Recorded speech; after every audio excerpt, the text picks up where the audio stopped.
Good day. One of the challenges safety professionals have is trying to figure out what is the correct level of protection to put in people for the hazards they're working with.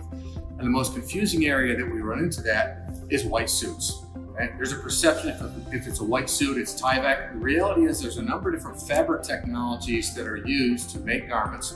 They all happen to be white, but they all have very different properties. And what we're going to do in this video is briefly talk about the different fabric technologies used and what they do.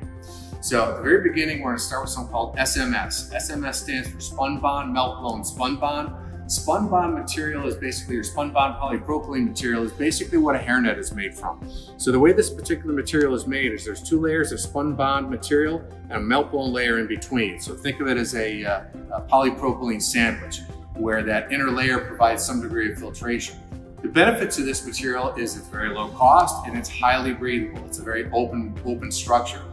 However, the problem with it is that it's not really PPE. Because it is so breathable, it's not going to keep hazardous materials out. This is a great fabric for dirty jobs, keep clean type applications, but it's not going to be appropriate if you're dealing with a hazardous particle type situation.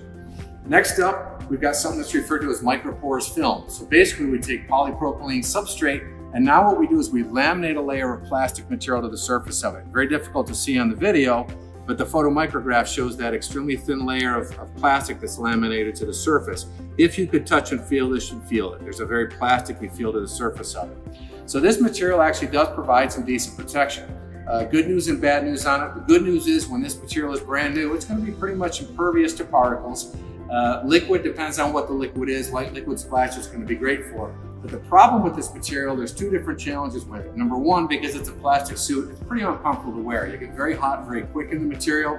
Also, the barrier performance of this is just provided by that thin layer of plastic. It's extremely easy to damage that. That area where I scratch with my fingernail is now a breach in the protective layer on that fabric.